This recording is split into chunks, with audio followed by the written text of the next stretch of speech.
घर की आमदनी कुछ अच्छी नहीं थी, दीदी की शादी हुई, लोन भी था कुछ, तुम पुलिस बनो। भाई दीदी भी बहुत सपोर्ट की हैं हमको। महिला हमारे लिए हमारी माँ थी। तो दुनिया का सबसे बड़ा मोटिवेशनल स्पीकर, सरकारी नौकरी की रीढ़ हो। सर मैथमेटिक्स में टोटल आउट ऑफ टोटल कर दिया, 40% क्वेश्चन दिमाग में ही हल कर दिया हमने।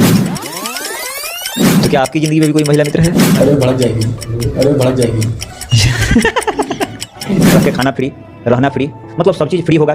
फोड़ कर एग्जाम ये बंदा कर दिया हमें आनंद, आ रहा है कुछ टिप्स देने तुम्हारा भाई नित्यानंद।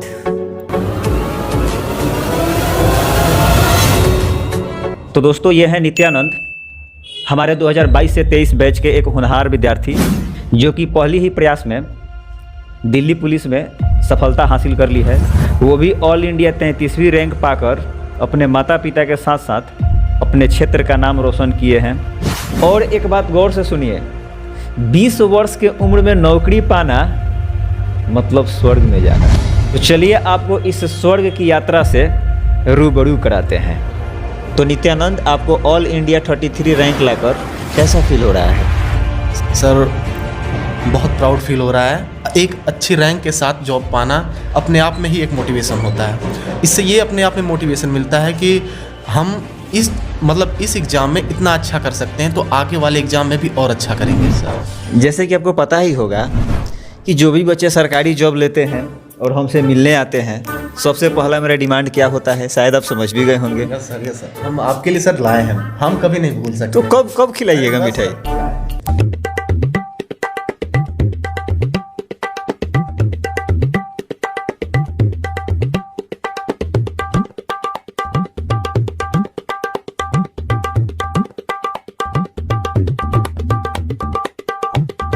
मिठाई कैसी लगी?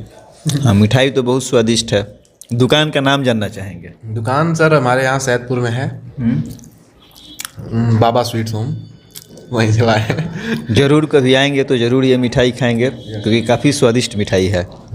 सबसे पहले तो ये बताइए कि आप कहाँ से बिलोंग करते हैं? सर हम उत्तर प्रदेश में गाजीपुर ज़िले में, गांव का नाम मकरसन है, वहीं से हम बिलोंग करते हैं। अच्छा, गाजीपुर। Yes sir. गाजीपुर में शायद हल्का हिंदी भोजपुरी का मिक्स चलता है क्या? बढ़िया भोजपुरी बोलते हैं सर। भोजपुरी बोलते हैं? थोड़ा कुछ बोलिए तो भोजपुरी। हम गाजीपुर से आइल बानी और आपसे मिले आइल बानी। ये हमारा सौभाग्य बा कि हम आपसे पढ़नी और आज ये मुकाम पे हासिल कईनी। ज़्यादातर यूपी वाले बच्चे प्रयागराज ही रहकर पढ़ाई करते हैं अपनी, और आपकी डायरेक्शन इधर पटना की तरफ उल्टा कैसे हो गया? एक्चुअली बात ये है सर कि जैसे हम इससे पहले पॉलिटेक्निक करते थे, तो मेरे भैया भी पॉलिटेक्निक करते थे। वो पॉलिटेक्निक करने के बाद अपने दोस्तों के साथ पटना ही चले आए और वो यहीं से पढ़े, 1 साल पढ़े और फिर वो यूपी पुलिस में जेल वार्डन के पद पे नियुक्त हो गए। तो अपने को भी यही डायरेक्शन मिला कि भाई साहब यहाँ से हो सकते हैं तो हम भी हो सकते हैं, इसीलिए हम पटना चले आए। आप जब पटना आए तो कोचिंग में आप हमसे कैसे जुड़े, हमसे कैसे मुलाकात हुई, मेरे बारे में कैसे आपको मालूम चली?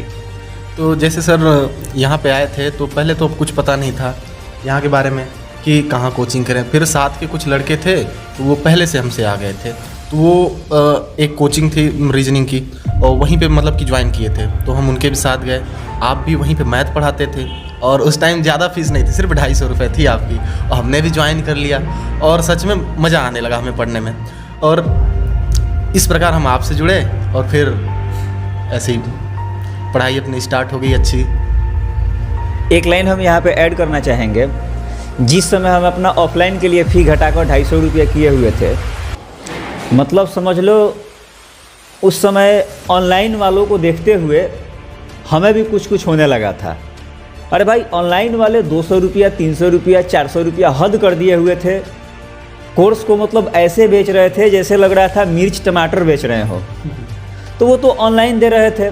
ऑनलाइन सर्विस देना आसान भी होता है, जितना भी आ रहा है जेब में ही जाता है, 30% GST काट के। लेकिन ऑफलाइन में थोड़ा ये चीज़ें मुश्किल होता है। लेकिन कुछ दिनों तक हम अपना प्रॉफिट को साइड में रखते हुए बोले कि अब हम भी ऑफलाइन देंगे और 250 में देंगे, और ये वाला चीज़ हम लोग लागू किए थे, जिससे बहुत से बच्चे से, बहुत ही प्यारे प्यारे बच्चे से हम लोग जुड़े थे और बहुत से बच्चे रिजल्ट भी दिए थे। क्योंकि पटना में आए हुए बच्चे फ़ी के मोहताज नहीं होते। पढ़ने वाले बच्चे 2 रुपये में पढ़ाइए, 100 रुपये में पढ़ाइए, 10,000 में पढ़ाइए, ज़रूर कहीं ना कहीं वो पढ़ते ही हैं। तो क्या दिल्ली पुलिस से पहले भी कोई आप एग्ज़ाम क्रैक किए थे? यस सर, इससे पहले जो 2022 की वैकेंसी थी एसएससी जीडी की, उसमें मेरा अच्छा खासा नंबर था। मतलब उसका मेरा फिजिकल भी हो गया था। सब लोग बहुत मतलब खुश थे कि लगभग हो जाएगा इस बार। लेकिन सबको पता है कि उत्तर प्रदेश की कट ऑफ सबसे हाई जाती है, तो इस वजह से कट ऑफ काफ़ी हाई चली गई और मेरा उसमें रह गया। मतलब कुछ कोट ऑफ की लोचा हो गई ना? यस सर, और उस वजह से थोड़ा डिमोटिवेशन मिला था अपने आप को, लेकिन फिर भी खुद को संभाल लिया कि नहीं, करना तो है, आगे आने ही वाली है वैकेंसीज। तो फिर लग गए हम अपनी तैयारी में फिर से। तो फिर आपको ये दिल्ली पुलिस का ख्याल कैसे आया? हाँ, तो अब क्या था कि अब जीडी के बाद तो कुछ समझ नहीं आ रहा था कि मतलब अब वैकेंसी कब आएगी जीडी की। और उसके पहले दिल्ली पुलिस का कुछ नाम निशान भी नहीं था, क्योंकि 2018 में वैकेंसी आई थी। कोई नोटिफिकेशन कुछ नहीं था, और फिर अचानक से नोटिफिकेशन आया सर, और फिर मन भी खुश हो गया कि नहीं चलो एक और मौका मिल गया अच्छा खासा अपना प्रदर्शन करने का, और फिर हम इसकी तैयारी में जम के लग गए। तो वैसे तो एसएससी में काफ़ी अच्छे जॉब हैं, फिर भी आपको ये दिल्ली पुलिस का वर्दी ही क्यों ख्वाब में आया, या फिर जो भी इसे बोले? जैसे मतलब कि एक बार हमारी माता जी थी, वो जब हम छोटे से थे तो उन्होंने एक सपना देख लिया था कि मेरा बेटा वर्दी पहना है, और फिर वो उसके बाद हमसे कई बार कह चुकी थी कि नहीं तुम्हें हम वर्दी में देखना है, तुम पुलिस बनो।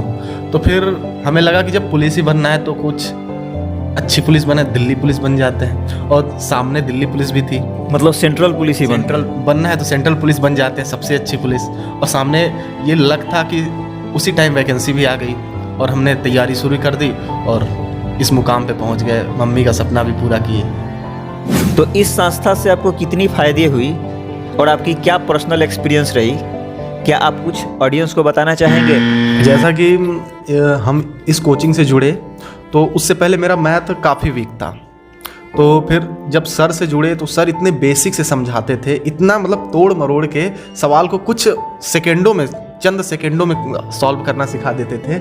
और ये एक मतलब कि अपने आप में बहुत बड़ा फ़ायदा हुआ, और हम आज ये हालत है, मतलब इस कंडीशन में हम हैं कि सवाल को जितने भी मतलब मैक्सिमम सवाल को हम देखते ही आधा कैलकुलेशन हम माइंड में कर लेते हैं।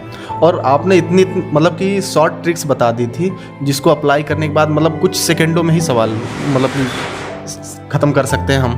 तो ये तो बहुत बड़ा फ़ायदा हुआ था। जो कि बोलते हैं ना कि अगर आपको सरकारी नौकरी लेनी है तो सरकारी नौकरी की रीढ़ होती है मैथ, और जो हमने आपसे बहुत मजबूत किया, और आपने हमारी मैथ को काफ़ी मजबूत, बहुत ज़्यादा हद तक मजबूत कर दिया। ये हमारा बहुत thank you so much Nityanand. वैसे आपकी पढ़ाई की शेड्यूल क्या थी? वैसे हम ऐसा था कि कोई फिक्स शेड्यूल नहीं था, मेरे मर्जी के ऊपर होता था कि जब कभी सोने का मन होता था तो सो लेते थे दिन में भी, लेकिन जब पढ़ने का मन होता था तो खूब पढ़ते थे, 3 घंटे 4 घंटे कंटिन्यू पढ़ते थे। फिर फ़ोन चला लेते, थोड़ा बहुत गाने वाने सुन लेते थे, फिर अगर नींद आती थी थोड़ा रेस्ट कर लेते थे, लेकिन फिर पढ़ते थे। और ऐसे मतलब कि 3 से 4 घंटे मैथ भी लगाते थे हम कम से कम, और बाकी सब्जेक्ट भी मतलब कि अलग अलग टाइम देते थे और काफ़ी रिवीजन करते थे। कोई फिक्स शेड्यूल नहीं था हमारा। तो क्या आप अपनी ज़िंदगी को यहीं पे पूर्ण विराम दीजिएगा या आगे भी फाइट करनी है? नहीं सर, अभी तो सिर्फ वर्दी पाना बहुत बड़ा मुकाम तो हासिल नहीं किया है, लेकिन हाँ अभी तैयारी में लगे हैं और छोड़ेंगे नहीं। अभी हमें अपने कंधे पे डबल स्टार लेना है।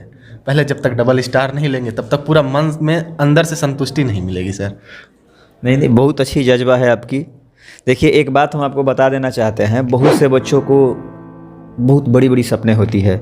जैसे कुछ बच्चों का यूपीएससी का सपना होता है, डबल स्टार का सपना होता है, और छोटे छोटे जॉबों को ठुकरा देते हैं। देखिए, बड़े बड़े कामयाबी के पास जाने के लिए ना छोटे छोटे गोल को निर्धारित पहले करना पड़ता है। ज़रूरी नहीं है कि आप आपका लक्ष्य यदि बड़ा जॉब है तो आप छोटे जॉब को ज्वाइन करके उसके लिए तैयारी नहीं कर सकते हो। उस समय आप और एक्स्ट्रा मोटिवेट हो चुके होंगे। जब आप एक छोटा जॉब ज्वाइन कर ले रहे हैं, मान लीजिए आप डबल स्टार की तैयारी कर रहे हैं और किसी स्टेट का कांस्टेबल ही ज्वाइन कर लिया, तो ये डिमोटिवेशन वाला बात नहीं है और डिस्टर्बेंस वाला बात नहीं है। अरे मेरे भाई, जितना घंटे आप जॉब पे जाकर ड्यूटी करिएगा उतना घंटे तो आजकल बच्चे मोबाइल में व्यतीत कर देते हैं। कुछ दिनों तक आप मोबाइल में अपने समय को व्यतीत नहीं कीजिए और अपने आगे के लक्ष्य के लिए अपना जो है समय कोई इन्वेस्टमेंट कीजिए, समय इन्वेस्ट कीजिए। तो ये ज़रूरी नहीं है कि बड़ा जब लक्ष्य हो तो छोटे जॉब को ठुकरा दिया जाता है। जैसे एक जीता जागता एग्जाम्पल आपके सामने नित्यानंद है, जो कि आप देख ही रहे हैं, दिल्ली कांस्टेबल में ज्वाइन हुए हैं, लेकिन फिर भी लक्ष्य है डबल स्टार। तो होगा जरूर डबल स्टार, और एक दिन आपके सामने लाएंगे जरूर हम डबल स्टार में, और आपसे फिर एक दिन जरूर मिलाएंगे। ऐसा नॉर्मली माना जाता है कि एसएससी सीपीयू से फिजिकल दिल्ली पुलिस का टफ होता है। दिल्ली पुलिस का फिजिकल जो है काफ़ी अच्छा खासा माना जाता है। कैसे आप इन सभी चीज़ों को मैनेज किए हुए थे? जैसे क्या है, सीपीओ में क्या है कि 1600 मीटर की रनिंग होती है सर 6.5 मिनट में, और वहीं दिल्ली पुलिस कांस्टेबल की रनिंग होती है सिर्फ 6 मिनट में 1600 मीटर, जो अपने आप में एक बड़ा चैलेंज होता है। एग्ज़ाम काफ़ी बच्चे तो एग्ज़ाम क्वालिफाई करके भी फिजिकल में रह जाते हैं दिल्ली पुलिस के। और लेकिन हमने क्या किया था कि जैसे ही हम एग्ज़ाम दे के आए तो हमें अपने आप में कॉन्फिडेंस आ गया था कि नहीं, मेरा तो हो जाएगा इस बार। तो हम थोड़ा भी देरी नहीं किए और हम तुरंत रनिंग के लिए एक एकेडमी ज्वाइन कर लिए यहीं पटना में, और फिर हम दोनों टाइम रनिंग के लिए जाने लगे। थोड़ा उस टाइम पढ़ाई कम होती थी, लेकिन सामने फिजिकल भी देना था, तो हम उस पर ही पूरा फोकस कर दिए। और ये है कि इतना मतलब कि कम समय मिला सबको, सिर्फ 1 महीने का समय मिला अगर एग्ज़ाम से देखें तो, लेकिन अगर रिजल्ट के बाद समय देखें तो सिर्फ 10 दिन का समय मिला था, जो कि एक बहुत ही कम समय था। और इतने में काफ़ी बच्चे फेल हो गए थे, और जो बच्चे पहले से तैयारी किए थे वही सक्सेस हो पाए थे, और वही हमें फ़ायदा हुआ कि हम एग्ज़ाम के देने के तुरंत बाद हम रनिंग पे लग गए थे सर। वैसे भी ये यूपी हुआ, बिहार हुआ, राजस्थान हुआ, हरियाणा हुआ, पंजाब हुआ, यहाँ के लड़के और कुछ हो या ना हो फिजिकली बहुत स्ट्रांग होते हैं। फिजिकली हार्ड वर्कर भी होते हैं, हार्ड वर्क करना जानते हैं। किसान फैमिली से बिलोंग करते हैं अधिकांशतः बच्चे, इसलिए अगर इनका रिटेन हुआ तो समझिए फिजिकल 99% तय ही है।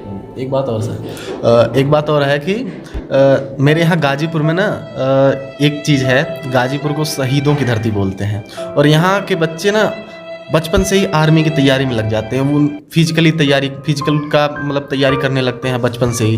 काफ़ी मतलब कि ये तो अग्निवीर आ गया तो इस वजह से थोड़ा बच्चे शांत हैं, वरना इतनी ज़्यादा संख्या में हमारे यहाँ गाजीपुर में तैयारी करते हैं फिजिकल की, और फिर हम कैसे पीछे हो सकते थे। नहीं, वो ज़रूरी था, क्योंकि गाजीपुर जाना जाता है अपने आप में एक डिस्ट्रिक्ट सेना में अपने जवानों को देने के लिए, वो एक प्रचलित डिस्ट्रिक्ट है, ये बात तो हमें भी पता है। तो ये बताइए आपकी जर्नी कैसी रही, ये गवर्नमेंट जॉब की बोलिए या कॉम्पिटिटिव एग्जामिनेशंस की तैयारी की बोलिए, या पटना में रहना, खाना पीना खुद से बनाना, और ये स्ट्रगल वाला लाइफ। कोई भी लड़का घर से निकलता है सर तो उसको काफ़ी सारी प्रॉब्लम्स फेस करनी पड़ती है। तो वही हमारे साथ भी हुआ। घर की आमदनी कुछ अच्छी नहीं थी, पापा कमाने वाले अकेले, और फिर 3 बहन पढ़ने वाली, और एक दीदी की शादी हुई, लोन भी था कुछ। तो मतलब कि वो कहीं न कहीं से पापा हमारे लिए कमा के मतलब कि पढ़ाने के लिए कुछ ना कुछ करते ही थे। मतलब कि उनसे जितना बनता था कि नहीं, मेरा एक ही बच्चा है तो उनको पढ़ाएंगे। और हम आए, और फिर उसके पहले हम ऐसा था कि जाना चाहते थे प्राइवेट जॉब में, क्योंकि काफ़ी साथ के लड़के पॉलिटेक्निक करने के बाद सारी कंपनी में चले गए थे। हम भी टिकट निकलवा लिए थे सर, लेकिन उसके बाद फिर पता नहीं मेरे दिमाग में क्या आया, हम पापा से कॉल पे बात करते हुए रोने लगे कि हम नहीं जाएंगे प्राइवेट कंपनी में काम करने, हमें जाना है 1 साल 2 साल आप तैयारी करने का मौका दीजिए सर। फिर उसके बाद पापा ने बोला हाँ ठीक है, चलो तुम पे भरोसा है, जाओ तैयारी करो, जहाँ मन है वहाँ। तो हम पटना चले आए, और पटना में आने के बाद स्टूडेंट लाइफ यही होती है, अब खुद से बनाओ खाओ, थोड़ा जैसा भी बन गया वैसा खाओ, वो जैसा भी बन गया वो अच्छा ही है अपने लिए। तो ऐसी थी लाइफ। मतलब बीच बीच में काफ़ी सारी प्रॉब्लम्स फेस करनी पड़ी। दादा एक्सपायर हो गए सर बीच में, और फिर सबसे बड़ी बात, जब भी हम सोचते थे कि घर जाएंगे तो 1 हफ्ते में वापस चले आएंगे, इससे हमारी कोचिंग की रिदम नहीं बिगड़ेगी, लेकिन जब भी घर जाते थे कोई ना कोई प्रॉब्लम्स आती रहती थी, और हम कम से कम 1 से 2 महीने हम घर पे रुक जाते थे। और मतलब कि 2 साल में हम पटना में, समझिए कि 1 साल पटना में रहे हैं और 1 साल घर पे ही रहे हैं। और इस वजह से बीच बीच में कोचिंग भी मेरी मतलब कि लैग होती थी, तो इस बंक की वजह से थोड़ा फिर रिवीजन करना पड़ता था घर पे। काफ़ी घर पे उतना माहौल नहीं बन पाता था, लेकिन फिर भी हम कोशिश करते थे कि घर पे भी थोड़ा बहुत पढ़ाई करते रहे, रिदम बना रहे, तो उससे कॉन्सेप्ट क्लियर रहते हैं। तो हम ऐसे करते रहे, और फिर घर वाले भी सपोर्ट करते रहे। हमारी दीदी भी बहुत सपोर्ट की हैं हमको, मम्मी पापा सब कोई सपोर्ट करते हैं हमारे। तो बहुत मोटिवेट करते थे कि चल बेटा कोई बात नहीं, इसमें फेल होगा कोई बात नहीं, अगली वाली भर्ती है, उसमें होगा ना। तो अगल बगल के भी लोग अच्छे खासे मतलब कि मोटिवेट करते थे। और एक भैया हैं वो तो हमेशा चाँपते रहते हैं हमको कि इस उम्र में नहीं तो किस उम्र में। उनका यही एक मतलब कि डायलॉग मतलब दिल में रहता था। दिल्ली पुलिस के टाइम फिजिकल के टाइम भी वही बोले थे कि अब नहीं तो कभी नहीं। और फिर वही फिजिकल में जो डर था ना वहाँ पे अपने आप निकल गया कि हाँ अब नहीं तो कभी नहीं सर। इसमें हम अपना एक लाइन ऐड करना चाहेंगे। वैसे शायरी के लिए तो आप जानते ही होंगे, कुछ ना कुछ बोलते ही रहते हैं। देखिए, अगर हम एक शब्द में बोले ना तो दुनिया का सबसे बड़ा मोटिवेशनल स्पीकर बहन और माँ से बड़ा कोई नहीं हो सकता। चाहे वो इंडिया का या वर्ल्ड का कोई भी व्यक्ति क्यों ना हो, दुनिया का सबसे बड़ा मोटिवेशनल स्पीकर माँ और बहन से बेहतर कोई हो ही नहीं सकता। और दुनिया का सबसे बड़ा डीमोटिवेशनल स्पीकर भी इस दुनिया में एग्जिस्ट करता है, जिसे आप खुद समझ ही रहे होंगे, जिससे कुछ बच्चे पीड़ित भी होंगे। और देखिए, ग्रामीण क्षेत्र के गार्जियनों से मेरा ये कुछ रिक्वेस्ट है, अगर वो मेरे वीडियो देख रहे होंगे तो, कि वैसे तो ग्रामीण क्षेत्र के गार्जियन जो होते हैं अपने बच्चे पे काफ़ी ज़्यादा ट्रस्ट करते हैं, और इकोनॉमिकल कंडीशन थोड़ा वीक होने के वजह से, किसान वर्ग के होने के वजह से अपने बच्चों को पढ़ाई के लिए बड़े शहरों में नहीं भेज पाते हैं। लेकिन हमारा उनसे ये हम्बल रिक्वेस्ट होगा कि जैसे आप अपने बच्चों को इतने वर्ष तक 19 वर्ष 20 वर्ष तक पाले हैं, बस 1 साल और 1.5 साल तक उनको सपोर्ट कर दीजिए किसी बड़े शहरों में रहकर पढ़ने के लिए। क्योंकि बहुत ही ऐसे बच्चे हैं गांव के, बहुत ही ऐसे बच्चे हैं ग्रामीण क्षेत्र से जो अपने पिताजी से फेस टू फेस बातें नहीं कर पाते हैं। जैसे अभी नित्यानंद भी यही बात बोल रहे हैं कि जब हम अपने पापा से बात कर रहे थे, ज्वाइनिंग करने ही वाले थे, पॉलीटेक्निक से मेरा प्लेसमेंट हो गया था, लेकिन अपने ख्वाब को पूरा करने के लिए हम अपने पापा से बात किए, डरे डरे पापा से बात किए और रोने भी लगे, भावुक भी हो गए। तो बच्चों से भी मेरा यही आग्रह होगा कि जो आपका सपना है अपने गार्जियन के सामने प्रस्तुत कीजिए। और गार्जियन से मेरा ये आग्रह होगा कि आप अपने बच्चों को 1 से 1.5 साल कम से कम मिनिमम उन्हें समय दिया कीजिए, क्योंकि आप ही 19 से 20 साल तक उन्हें पाले हुए हैं। ज़िंदगी में ऐसा ना लाइन छोड़ कर जाइए कि वो बच्चा कभी कह सके कि हम अपने पिताजी के वजह से अपने मुकाम को हासिल नहीं कर पाए। जैसे सर कठिनाई सबकी लाइफ में आती है बहुत, मतलब कि जैसे हमारी लाइफ में परेशानियां काफ़ी सारी आई, वैसे सबकी लाइफ में, हर एक स्टूडेंट की लाइफ में कुछ ना कुछ परेशानी आती रहती हैं। तो हमें इनसे घबराना नहीं है चाहिए, क्योंकि हमारे साथ जब मम्मी पापा है ना तो फिर हमें कोई मुकाम हासिल करने से कोई रोक नहीं सकता। तो इस पर किसी कवि की बड़ी अच्छी लाइन है सर, प्रस्तुत करना चाहेंगे कि वो पथ क्या पथिक कुशलता क्या, जिस पथ पर बिखरे सूल न हो, नाविक की धैर्य कुशलता क्या, जब धाराएं प्रतिकूल न हो। क्या बात। तो मतलब कि हमारी लाइफ में मतलब कि कितनी भी कठिन से कठिन परिस्थितियां हैं, हमें घबराना नहीं चाहिए। अपने आप में मोटिवेट रखिए, अपने आप को मोटिवेट रखिए, क्योंकि सबसे बड़ा मोटिवेशन तो आपके मम्मी पापा हैं, आपके घर की परिस्थिति है। वही आपको बहुत ऊंचाई तक भी ले जा सकती है और वही आपको बहुत नीचे तक भी ले जा सकती है। तो आपकी ट्रेनिंग कब होने वाली है? हाँ तो सर मतलब कि कुछ लड़कों का 4 मार्च से ज्वाइनिंग हो चुका है। तो हम लोग भी सोचे थे चलो भाई 4 मार्च से हो जाएगा तो अच्छा खासा पैसा आने लगेगा, लेकिन अब क्या करें, थोड़ा देर ही सही। 1 जुलाई से बुलाए हैं, ज्वाइनिंग लेटर भी मिल चुका है। 1 जुलाई से जाना है, मतलब उससे लास्ट जून में हम लोग पहुंच जाएंगे वहाँ पे, सारा अपना कुछ सामान वगैरह लेके फिर 1 जुलाई से ज्वाइन कर लेंगे। मतलब 1 जुलाई से ट्रेनिंग आरंभ हो जाएगी? हाँ यस सर, 1 जुलाई से ट्रेनिंग स्टार्ट हो जाएगी पूरी।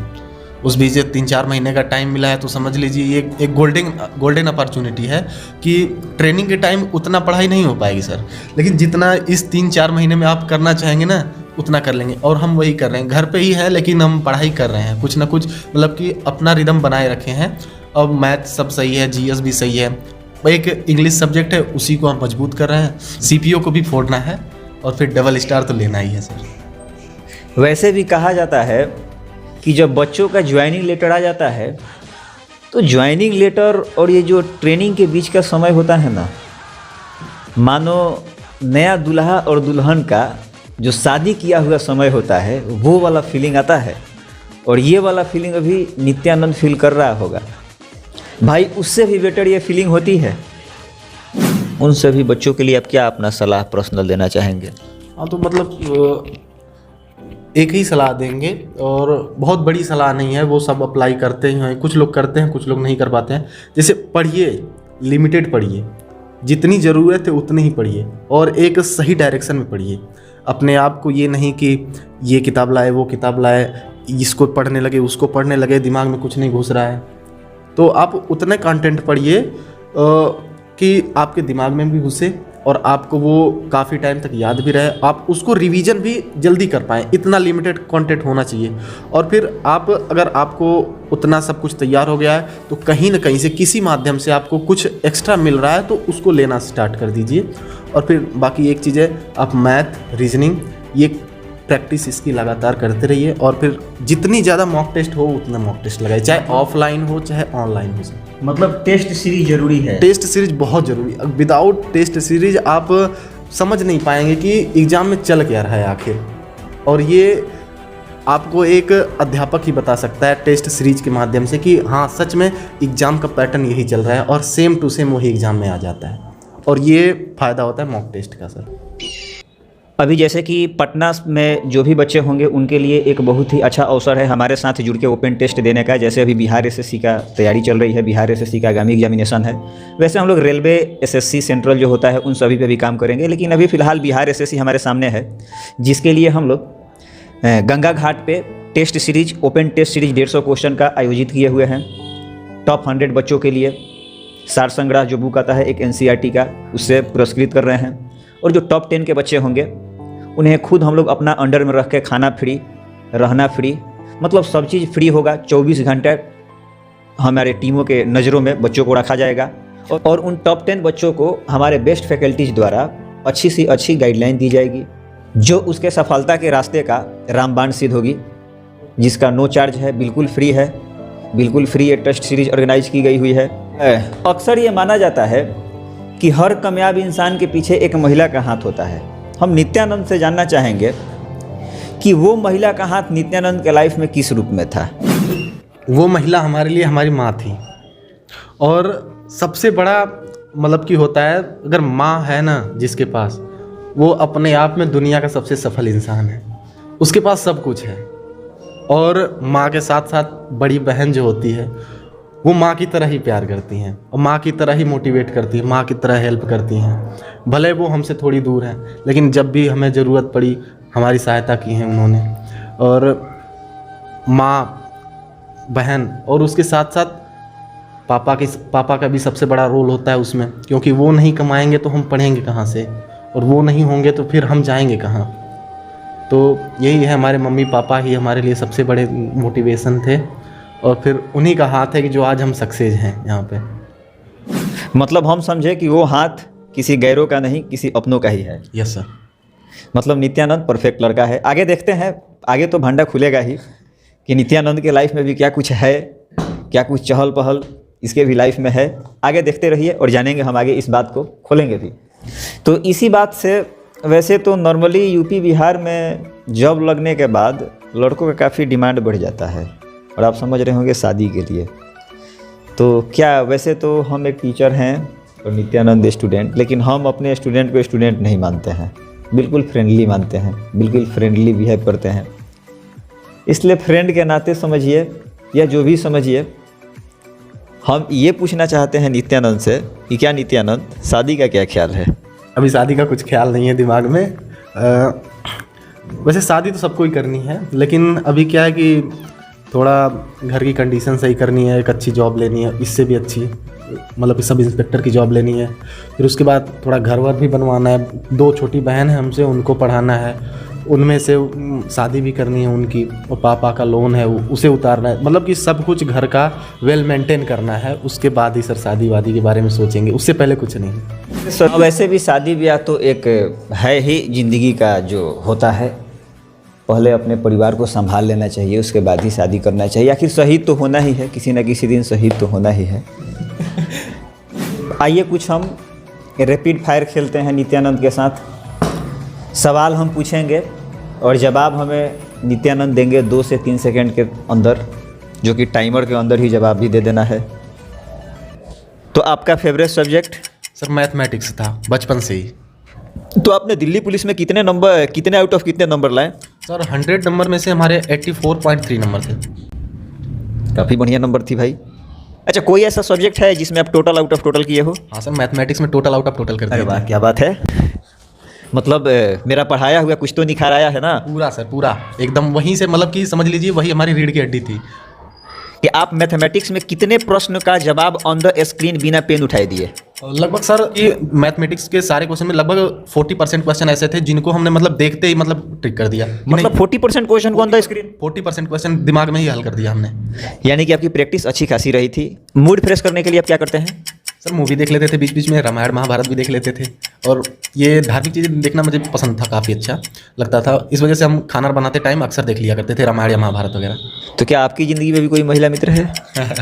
अरे सर चलिए खैर छोड़िए, इस बात को यहीं पे रहने देते हैं। ये बात आपकी पर्सनल है, पर्सनल ही रहनी चाहिए। तो चलिए नित्यानंद, बहुत बहुत शुक्रिया हमसे मिलने आने के लिए, क्योंकि आप कौन सा डिस्ट्रिक्ट था भाई? गाजीपुर से आप हमसे खासकर मिलने के लिए आए हैं, इस बात से हम भली भांति परिचित हैं। भगवान आपके लक्ष्य को प्राप्त करने के लिए आपको शक्ति प्रदान करे, और आप फिर से एक बार आएँ डबल स्टार में, और इस बार एक बार फिर से हमें वो गाजीपुर वाला मिठाई खिलाएं। हमें इंतज़ार रहेगा उस मिठाई का। तो लास्ट में आप हमारे दर्शक को कुछ कहें और अलविदा बोलते हैं।